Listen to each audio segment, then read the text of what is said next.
This unit is called boom and bust. Things were really good for America in the 1920s, but things are going to stop being so good in the late 1920s. And that's because there was so much spending in the 20s. There was such a culture of consumerism and playing the stock market and investing money in things. And it got to the point where people were making investments on credit. So it's all play money to them. Also, industry was beginning to slow with the consumer culture. At first, there is this sort of panache, or it is important to have a lot of stuff to show that you are wealthy or that you are of a certain class. But at some point, you have all this stuff that you need or that you could possibly want. So industry is not going to have as many consumers to provide for anymore because they all have bought all the stuff. Economically, the first crash happens in Great Britain. The London stock market crashes in September of 1920, and that's because one of the major players on the stock market, a steel company, it was discovered that he had been engaged in fraud within the steel industry. So he is arrested, and the stock market in England sort of wavers a bit. People are getting nervous. They have less confidence in the stock market. But the major stock market crash that we connect in American history is in October, the big crash. And there's two dates. Thursday, October 24th, Black Thursday. And what happens on this day is prices had been falling steadily throughout September and most of October. On that Thursday, more than 12 million shares were traded on the stock market. People are losing confidence in these financial institutions. The country has all weekend to consider what they want to do come Monday, and this becomes known as Black Tuesday. Many were hoping that the few days in between the 24th and the 29th, that people would reconsider and say, you know what, we do believe in the financial system, but just the opposite happened. On Tuesday, the 29th of October, 1929, the stock market just simply collapses, that there is nothing left to sell because everything has been sold. Another thing that happens is bank runs. Not only had people lost kind of confidence in the corporations in the stock market, but in the banks that people would go to. And this was in big cities and small towns across the country.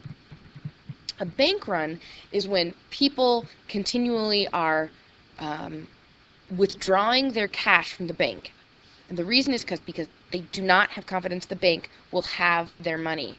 And this is because banks had been lending money and had been investing in the stock market using the deposits of their customers. But when the stock market crashes, that means the banks have lost money.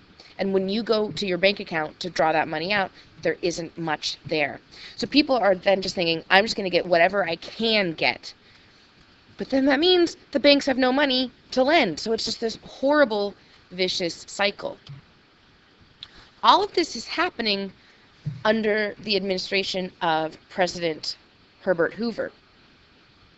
He is sort of a classic conservative, believes in local areas taking charge of things, that the federal government shouldn't have a lot of power. But he does believe in business. So his attempt to try and improve the situation is the Hawley-Smoot tariff, or the Smoot-Hawley tariff. And what this does is it raises tariffs. And remember, a tariff is essentially a tax on imports. So other countries that want to sell things to America, if they want to bring their products into our country, they will have to pay an extra fee.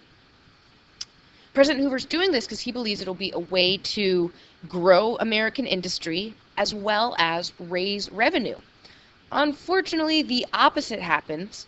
Because this depression is a global depression, other countries can't afford to pay these tariffs, so they stop trading with us. So America just gets even worse. And there's massive unemployment. Almost a quarter of Americans were out of work. And many of them are forced out of their homes. They can't pay their rent, they can't pay their mortgage, so they end up living in shanty towns, which are called Hoovervilles after President Hoover. This wasn't a we like you so much we're naming this after you. It's we hate you so much we blame you. So that's why we're going to call these horrible places to live Hoovervilles. They would usually be built near a source of water, like a river or a lake or something like that. And they existed for several years at a time. And all these nicknames were created for things in the Hoovervilles, like a Hoover blanket. That's actually a newspaper to cover yourself up. A Hoover flag would be your empty pockets because you have no money. A Hoover wagon would be a car that doesn't have any gasoline anymore because they can't afford it, so it's just pulled by a horse. And Hoover leather, when your shoes wear out, you repair it with cardboard. So this is what kicks off the time that we call the Great Depression. People are not happy with President Hoover's actions or inaction. And so in the 1932 election, people are not excited about voting for Hoover. It is the Democratic candidate, Franklin Delano Roosevelt, that captures people's attention. We watched a bit of video about him from the documentary. It's on Netflix, called The Roosevelts, PBS documentary. And it talked about how he had polio. About 10 years earlier, he was struck by polio, which is a disease that it weakens usually your leg muscles. So during this entire campaign, for the most part, Roosevelt is in a wheelchair or simply standing in one place. But this is not an era of mass visual communication. And people knew that he had polio, but they didn't equate that to any sign of weakness or anything like that. The major issue is unemployment. So what Roosevelt is suggesting, he calls it his New Deal, that he wants to create a new deal for the American public. We need to change things radically. He's going to do this with his proposal of 3 R's: relief, reform, and recovery.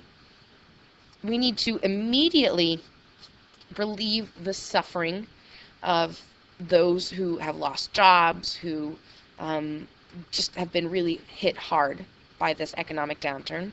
Reform is to create programs that will help fix the system. And recovery, we need to change the overall system so that this doesn't happen again. When Roosevelt is elected, he immediately sets to work in compiling the best possible people. He calls them his brain trust, and he is going to select people from both sides of the aisle. He's making bipartisan choices for his cabinet members. He is trying to choose women. He appoints the first woman to the cabinet, Frances Perkins. He really is demonstrating he cares about progress and change and making things better, not just giving political favors to other Democrats. In his first 100 days, he is going to accomplish a ton. A lot of legislation is going to be created because he needs to get on the first R, relief. And this is known as the first New Deal. And a lot of what is passed in these first 100 days in this first part of the New Deal has to do with fixing the banking system and providing relief for the unemployed.